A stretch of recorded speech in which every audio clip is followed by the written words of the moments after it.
Hey everybody, welcome to another episode of Purple Insider inside TCO Performance Center. Matthew Coller here. It is another Ragatz roundtable. Will Ragatz has returned to us, though he is very sad about the Minnesota Twins, but otherwise ready to lead the roundtable. And of course, Andrew Kramer of the Star Tribune. And we are just getting done learning that Dan Chisena did not like his nickname. And that is the big breaking news we have here today. I never saw it coming. They brought Dan Chisena back. I thought, okay, well, Hot Sauce has returned, but Matt Daniels informed us that we can no longer call him Hot Sauce, and it's a difficult day here inside the building.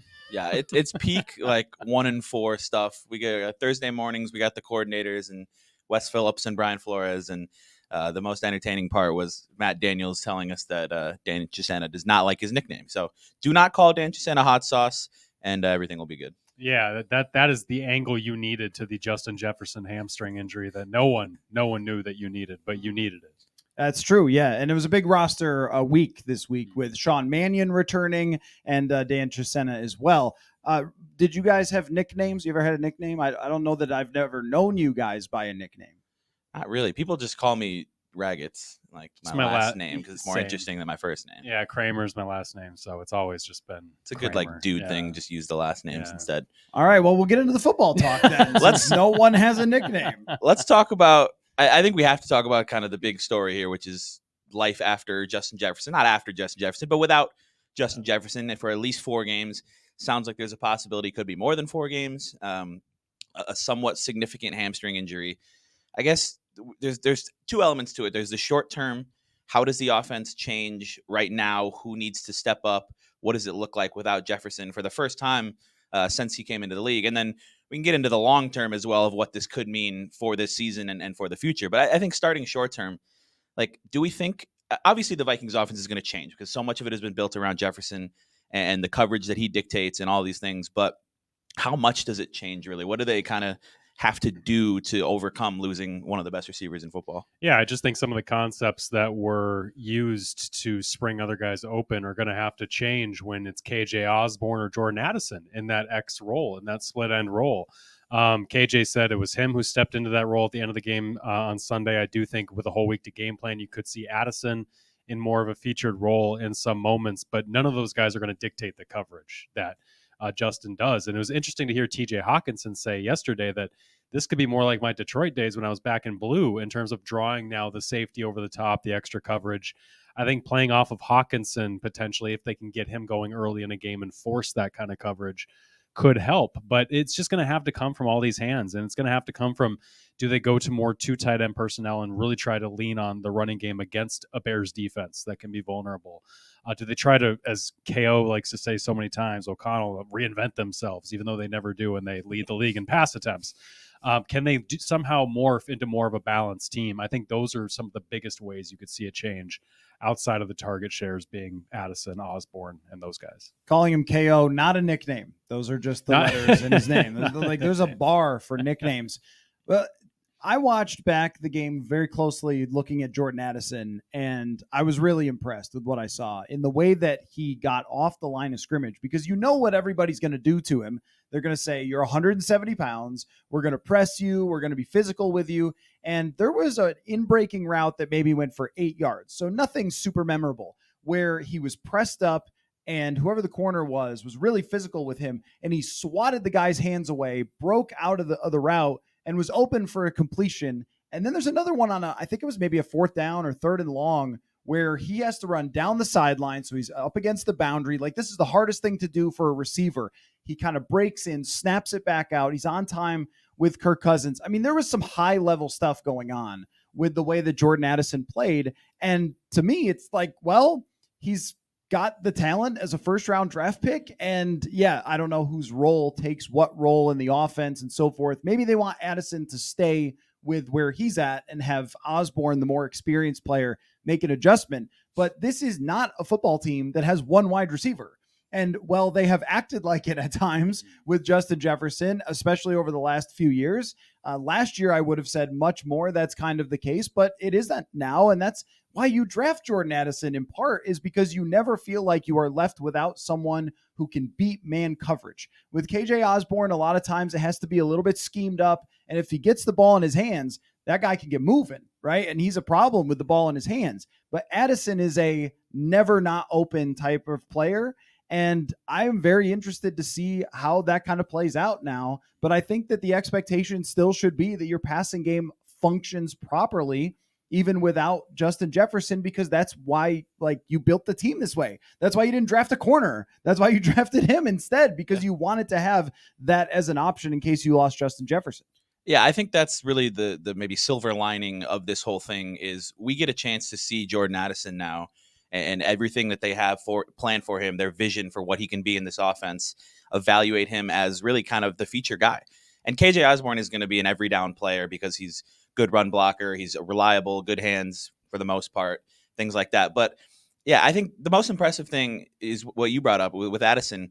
Early on, you saw in the tape, if the corners could get their hands on him and jam him, he could get thrown off his route, and that affects the timing of the offense, and that affects your ability to get open before Kirk Cousins is getting sacked. Looking at the tape against the Chiefs, there were moments where that still happened, but there were also moments that, like you mentioned, where he was able to do that and beat it. And Kevin O'Connell mentioned it this week. He's really kind of getting better at some of that release stuff and being able to counter what the corners want to do with you when you're a young receiver, you're an undersized receiver. So I'm excited to watch that, to see, I think they're going to move him around as well. That's a good way to kind of avoid some of that. And you can scheme up some ways to avoid press. But yeah, I think you just got to let him loose. I mean, the stat line didn't look crazy. It was like 6 catches for 64 yards, but 2 catches on 4th down, a catch on 3rd down, a touchdown where Kirk Cousins trusted him to get open and threw with anticipation. So I think you see that connection coming along. And I'm excited to watch and see what he looks like in this Justin Jefferson-less offense. Yeah, and Kevin O'Connell said after the game that Addison's day should have been even bigger, quite honestly. And that's a reference to Kirk Cousins, I think, missing him on some moments where he was open downfield, even on plays where they gained first downs to other guys. They could have had bigger plays to him. And I think it's going to be interesting in Chicago because I think the Bears defense is just what the doctor ordered for them, because this Bears defense doesn't get a ton of pressure. They're not good in those kind of critical key passing down moments of forcing the issue on quarterbacks. And Kirk, to me, has been part of what's been holding them back on offense a little bit here. And without Justin Jefferson, having a clean, confident Kirk back there is going to help them just as much as anything. Do you guys want to talk about TJ Hawkinson? Because it's becoming a thing. I think we have to. And once something becomes a thing, then every single drop pass, every single play where something's not perfect, then becomes someone on the internet's going to screen grab it and send it out. And this sort of thing, that the momentum builds with a player, especially when your team is 1-4. No one cares, and no one would remember those drops at all. If they had won the game against Kansas City, it'd be like, oh, who cares? But when you have some key drops in a game like that, then it becomes the center of attention. And I think what the discussion is are they regretting what they decided to do this offseason? Personally, I think that's going way too far. That's a massive overreaction, and I never expected him to be Tony Gonzalez. I never thought that TJ Hawkinson had these unbelievable mitts like we used to see from Kyle Rudolph, who just had incredible hands. I think Rudolph went like 3 years with 1 drop.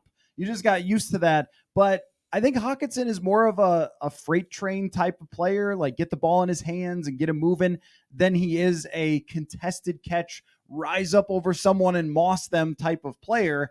But the fact that he has not been as effective as maybe you would have expected, he's still averaging under 10 yards a catch, which could be done by running backs. So how are you guys feeling about him going into this game? Yeah, it's one of those things where generally with any discussion or take or whatever, like I fall somewhere in the middle.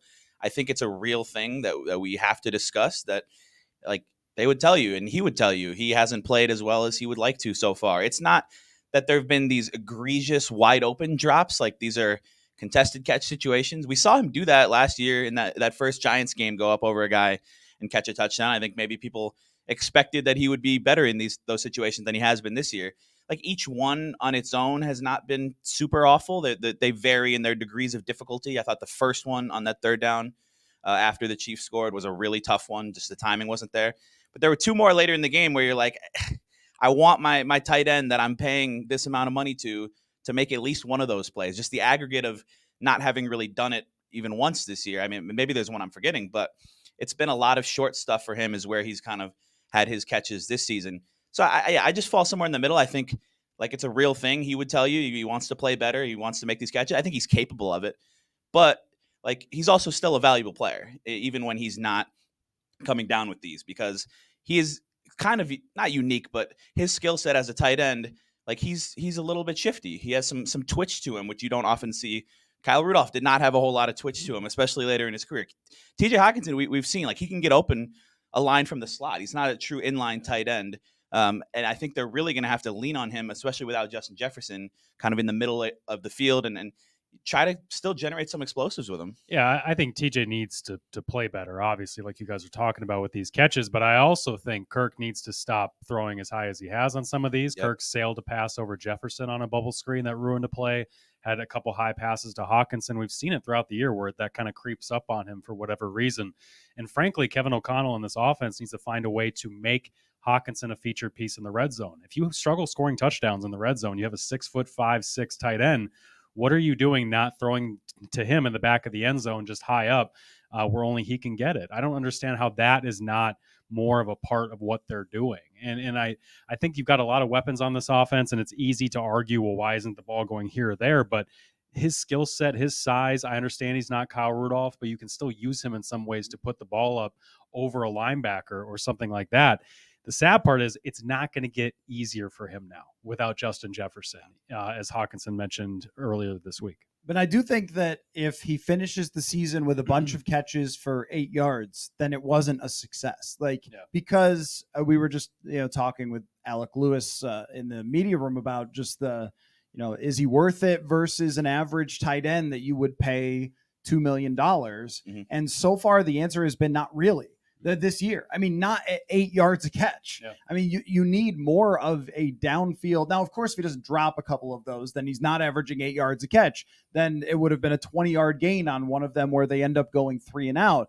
And there has been a couple of comments by him and kind of Kirk Cousins or Kevin O'Connell about them not being on the same page, which I think is really odd considering that last year they were instantly on the same page. So is the football not being thrown in places that we expected from Cousins, which I think does bring us to a bit of a discussion about Cousins last week. When you go back and watch that game, he just was not playing on time. There's a lot of balls that were not as accurate as that we normally expect, and that is not a great defense. It wasn't like he was pressured all day long. It wasn't like, they hit Kirk early and threw him off. That wasn't the case.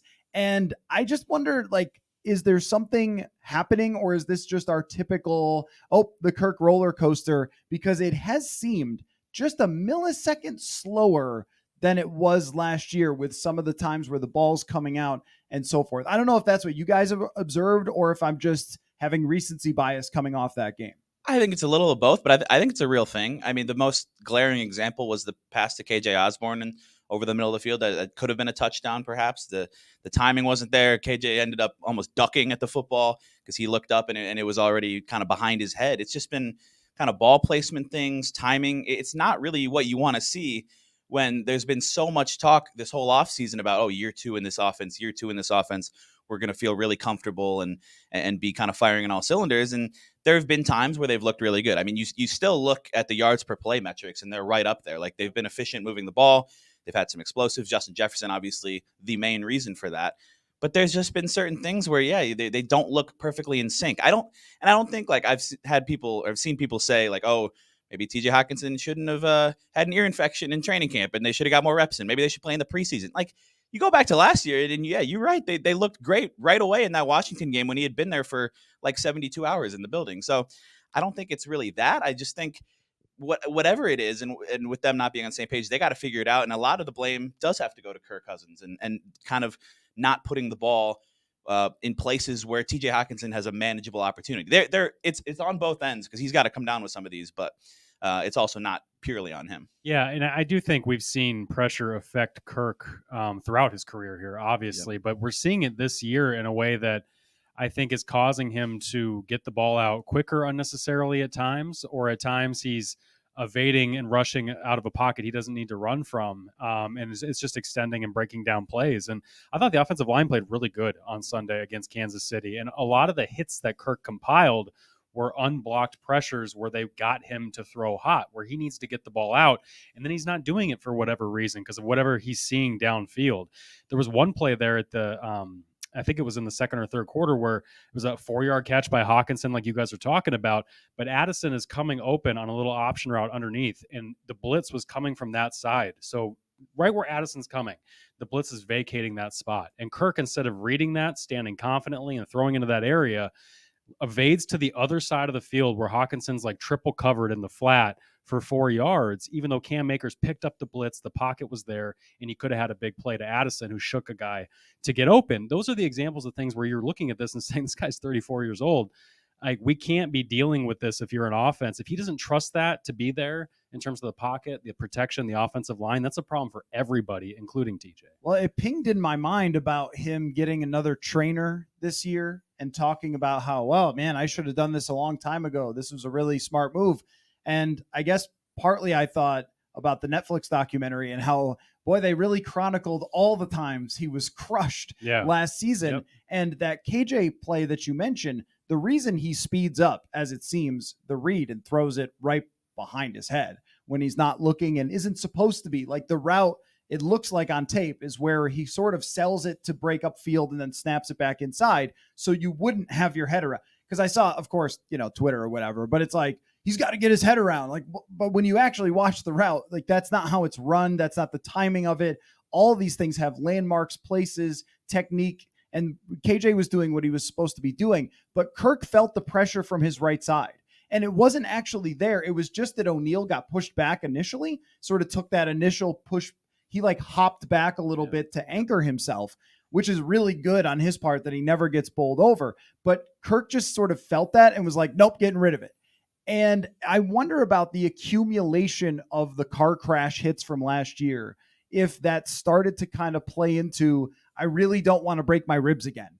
And that is not to say that he's intentionally doing that, but I think it's just, if anyone's ever been in a car crash, I got rear-ended one time, and the next time you pull up to a stop sign, you're like looking in the back. You know what I mean? Like, there's a natural impact that's happening. That doesn't mean I think he's playing bad or having a horrible season or anything. There's just these sort of micro moments that have made me wonder if that's kind of played into some of the offensive inconsistency. Yeah, like, I don't want to use the phrase seeing ghosts or anything, but there's been some of that where the pass protection this year, early in the season, Ed Ingram was still losing some of those one-on-one pass protection reps. I thought he played one of his best games against the Chiefs. The whole line played really well. Chris Jones just roasted Ezra Cleveland off the line at one point, to the point where it was like, I don't even know if Ezra was like doing the wrong thing or something. But for the most part, they held up well. They've given Kirk time. He has to be able to kind of sit in there, trust his routes, trust the concepts, trust what's going to develop downfield, and find it. And you're right. There were some moments on tape of taking the underneath stuff when maybe there was a chance for an explosive. I don't think it's been a huge issue this year, but all these little things with the offense, because the margin for error is really small when you're turning it over so much and your defense is getting beat, like these little timing things, and Kirk and TJ and KJ and Alex Madison has a few drops, like these things just make it really hard to sustain offense and to score the points that you're going to have to when your defense is still a little bit short on talent.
I think all these little things add up to into this offseason where Kirk is going to be a free agent. And those contract negotiations that the team and Kirk went through once again last year that didn't come to a deal, I don't see how Kirk is playing his way into a much bigger deal right now. And if he doesn't have Jefferson for a few weeks, it seems like this marriage, Kirk and the Vikings, could be coming to an end, especially if this continues. This time without Jefferson is really going to be a huge test. Yeah. Like for everybody for Kevin O'Connell as a play caller, for Kirk Cousins, for Jordan Addison, for KJ Osborne, TJ Hawk, like everybody has to take on a lot more when you lose a guy who draws so much gravity and is so good at what he does.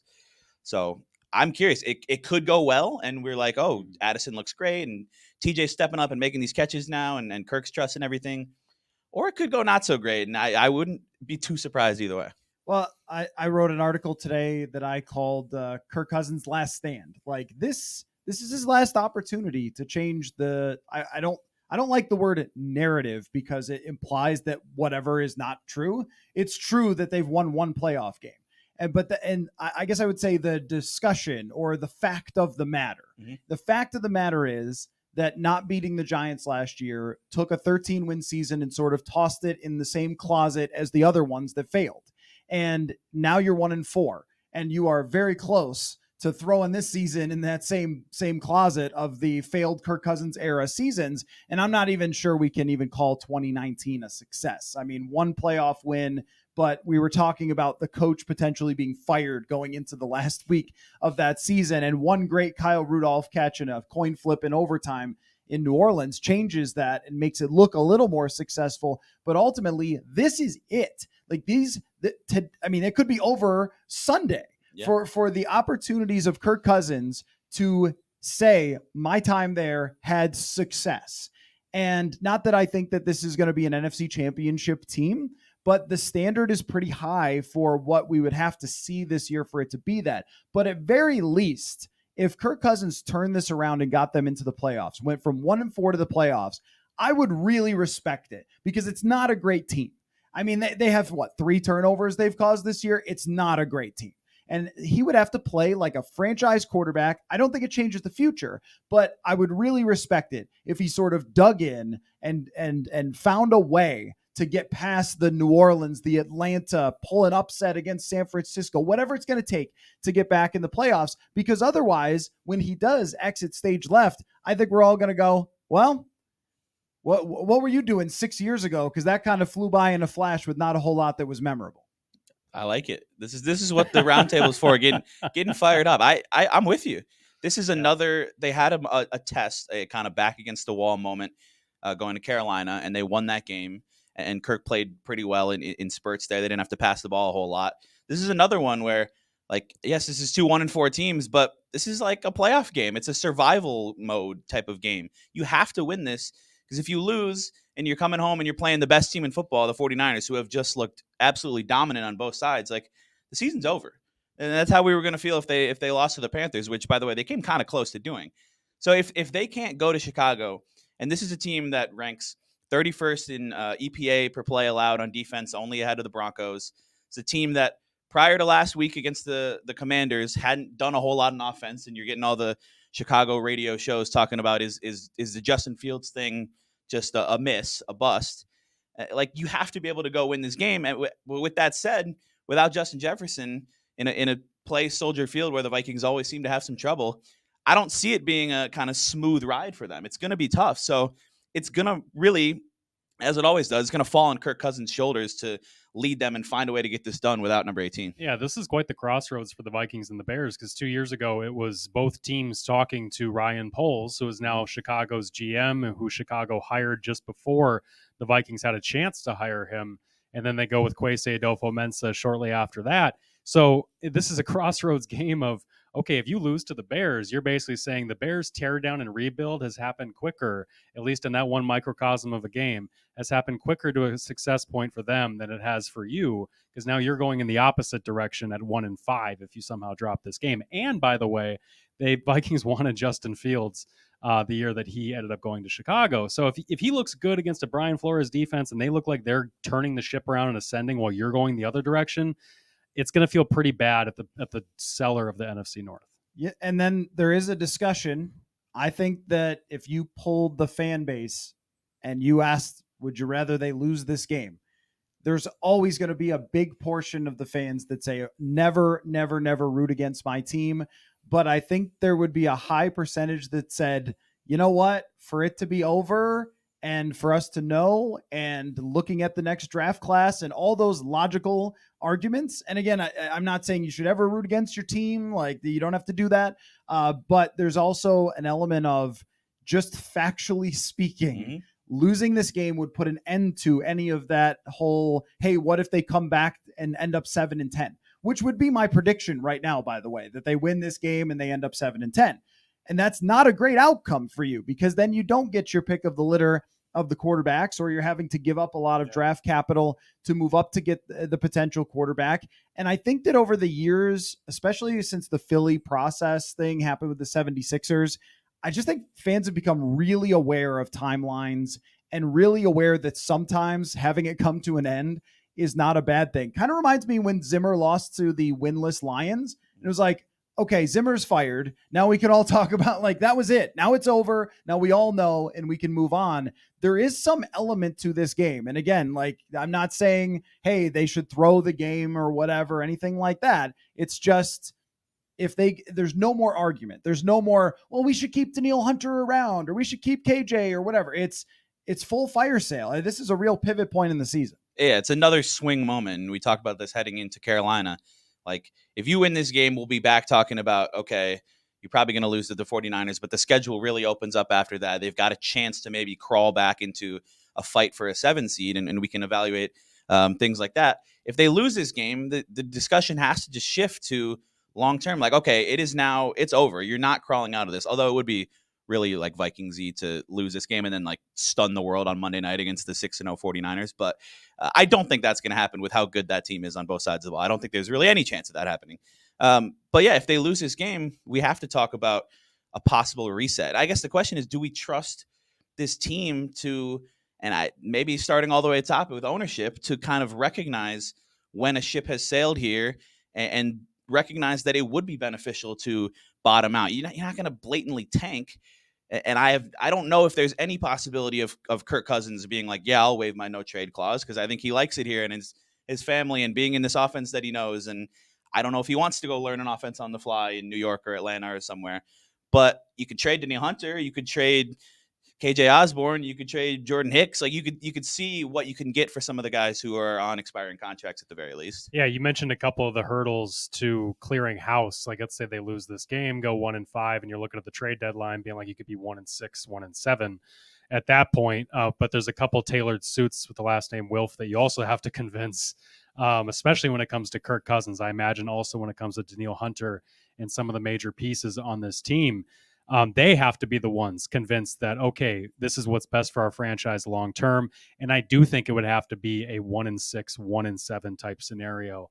It would have to include losing this game at Chicago. If there's any life to this team, if they beat Chicago, if they beat Green Bay and they're 3-5, and you're looking at this team, I don't think that the Wilfs are considering tearing it down. I think they're going to have every delusion that this team could still somehow turn it around. Kirk did a good job of deflecting any attention to the question yesterday of whether or not he'd waive his no trade clause. But I do imagine if there was a Brock Purdy injury somehow, not that anybody roots for those kinds of things, but I do imagine that there is a scenario where Kirk would waive it if, for instance, his old buddy Kyle Shanahan came calling. I think that's the only scenario, is if the Vikings injure Brock Purdy and then Kirk changes jerseys mid-game. So on the Wilf element, I get a lot of questions about this all the time. I think they already agreed to this.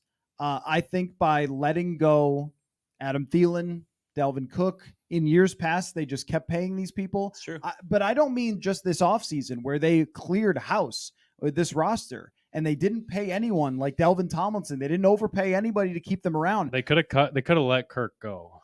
That is definitely part of it. And that's the competitive rebuild element. I agree. But I think they agreed to this on day one. Like when they hired Kwesi Adofo-Mensah, it was, we're going to compete this year, and then a lot of these players are going to be gone, and then we're going to keep Kirk, we're going to hang around, and then we're going to draft a quarterback the next year, and at some point there's going to be a dip in your play.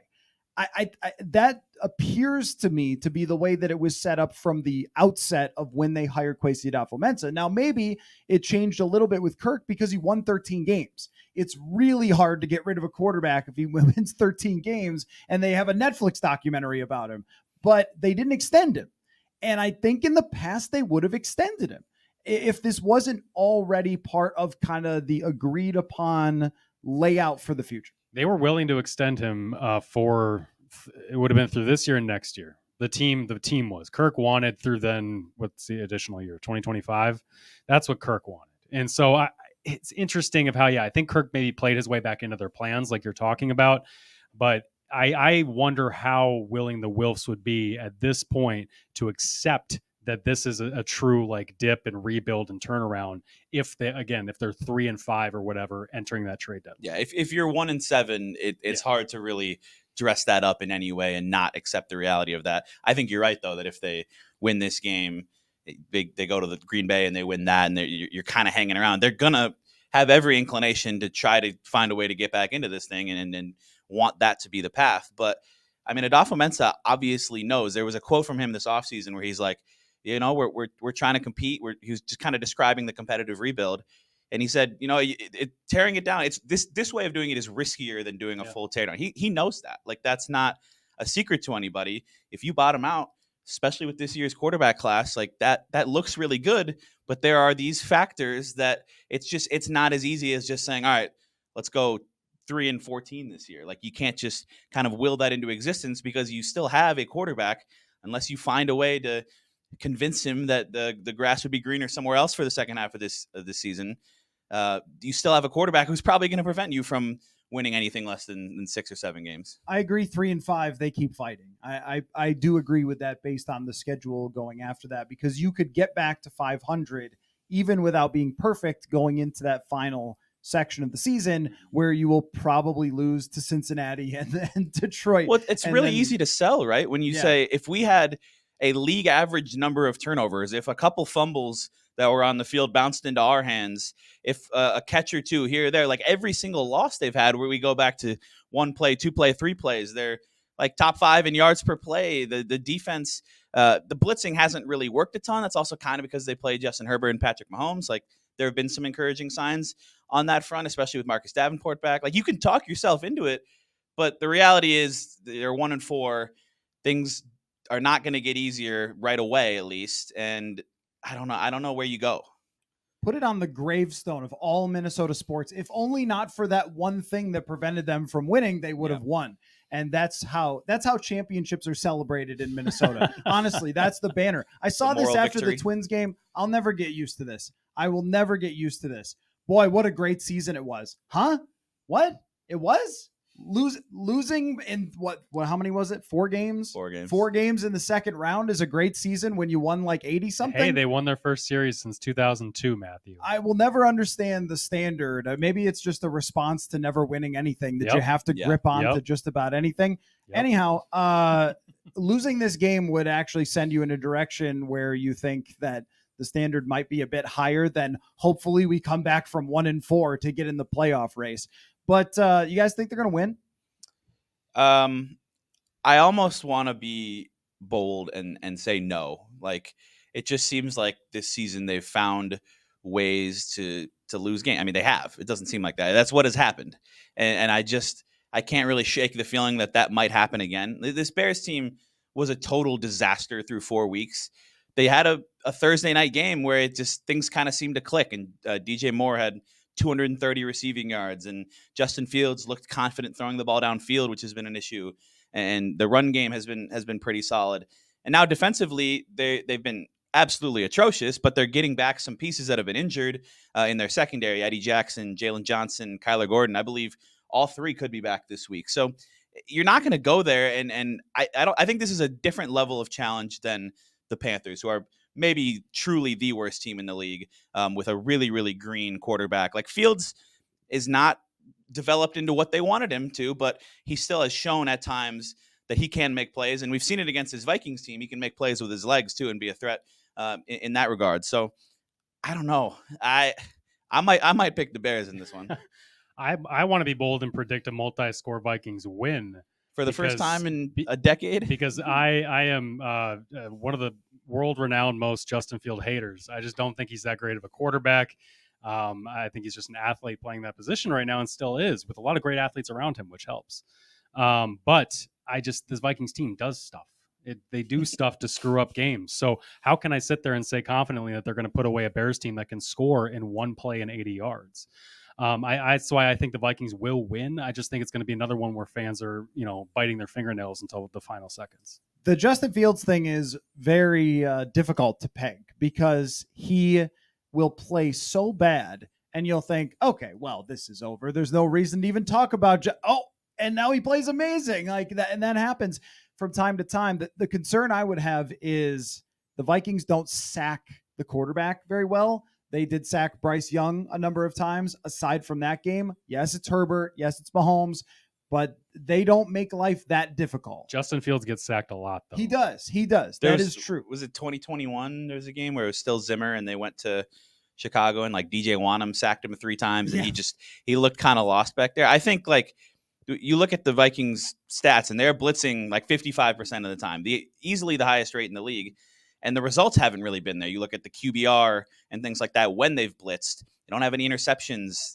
They have some sacks, but like their sack rate on blitzes is lower than the league average sack rate when blitzing.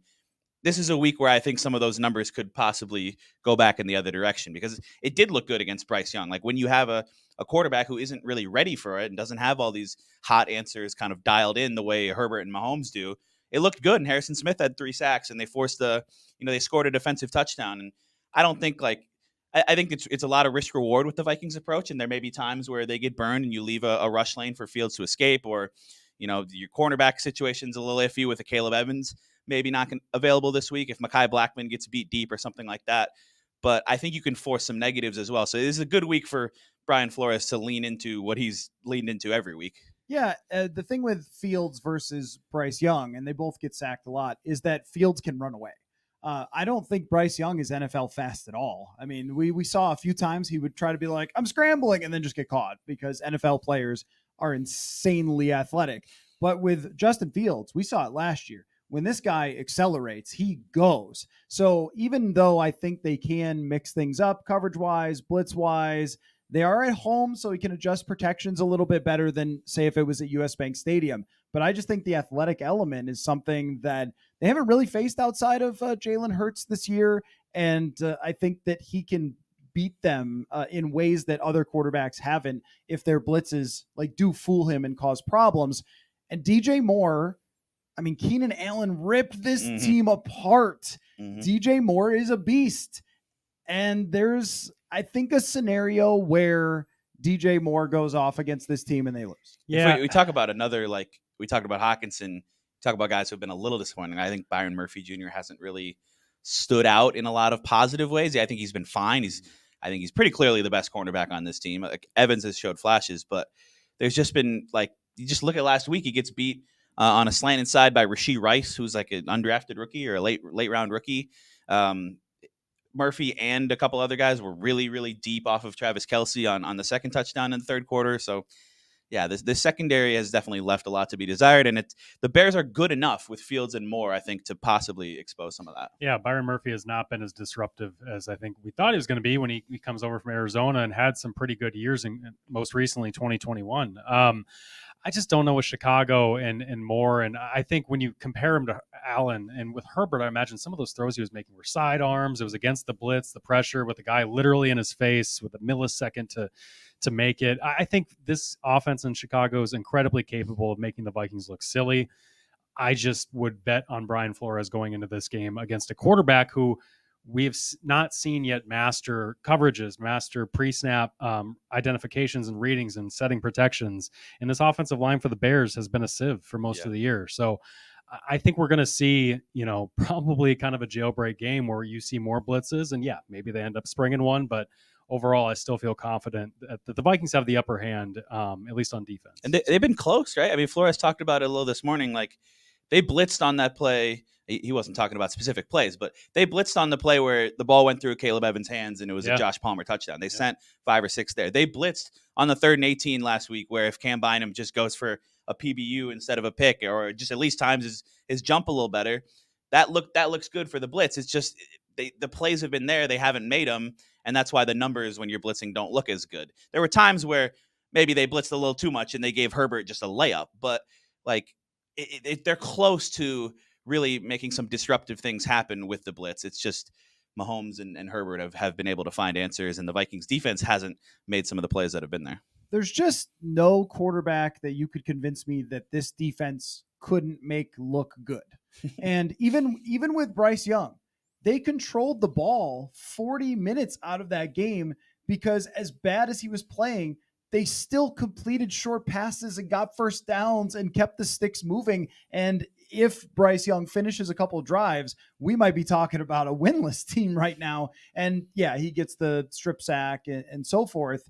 It's just that world exists no matter what. When you can't sack the quarterback and when you can't cause turnovers because you have no playmakers except for Danielle Hunter and Harrison Smith.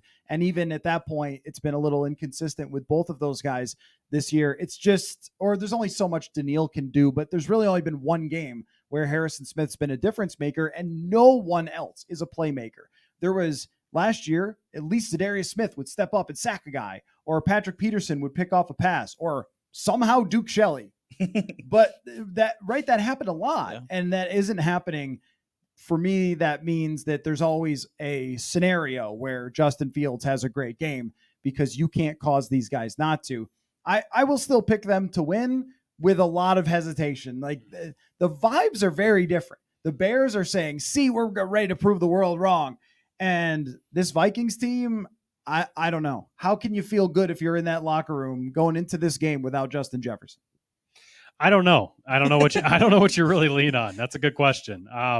Yeah, the vibes are different. You're catching Chicago. If it's possible to catch Chicago at the quote unquote wrong time, this is the wrong time. Coming off of 8 touchdowns in 2 games for Justin Fields, everybody talking about him like, see, we knew he was the Jalen Hurts of 2023, even though he's not. All of those different things. It is. The vibes are very different. I still feel like, though, that Soldier Field is going to be pretty quiet if the Vikings somehow get off to the first hot start they've had all season, because they have scored 3 points in the first quarter all year. They got on the board, though. They hadn't scored a single point in the first quarter in four games, which is just so wild, because last year I found myself like thinking the one thing you can set your watch to with this Vikings team is they're going to score a touchdown on the opening play, because they're going to have some awesome first opening script for the first drive and have like all these play action and the screen pass and just marrying everything really well. And then, it'll fall apart for 2 quarters after that before they figure it out again in the fourth. But yeah, 3 points in 5 games in the first quarter. That's not going to do it this week against the Bears. You got to find a way to start fast. You guys like Chicago? What's your favorite part of Chicago? I love Chicago. I went to school about 45 minutes north of there. I will not say I went to school in Chicago. Yeah, that's right. I was near Chicago in the great city of Evanston.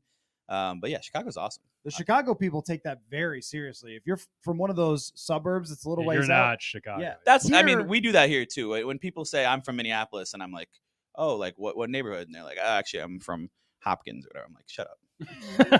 I think that's true kind of in a lot of cities. But you're right. It's a big thing in Chicago because they have so much suburb area and like Chicago land.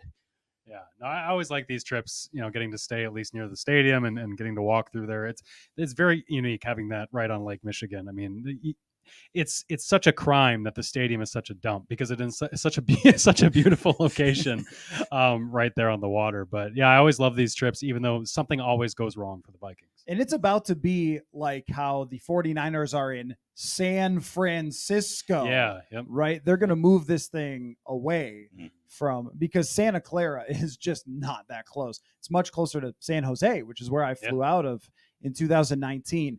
That is going to be unfortunate. I really love walking to the stadium. It's going to be a fall day. I think the weather's going to be garbage. It's like perfect for football. Yeah. And it's also when it's October, there's been a few times we've gone there in October. It's really spooky. And you walk out of there, it's dark. You have to walk through a weird tunnel or over underpass or something, and you're like, "What's going on here?" And the leaves and the lake and just the whole. It's very. It's a Dick Butkus football. They're going to be honoring him. Yep. It is going to be an extremely football experience, even if the football is gnarly. at times, but I'm looking forward to. I mean, something weird's going to happen. We know it's the Vikings and the Bears. deadlock. And it's not the Bears of the past where, like in 2019, they just dominated the line of scrimmage and the Vikings had no chance. I think this will be a wacky game. The stadium does stink and the press box is terrible, but to have that view of from where we sit of the skyline, it's pretty cool. Also, I do want to apologize to everyone from Hopkins. I have nothing against you. I love all the great people of Minnesota. You told them to shut up.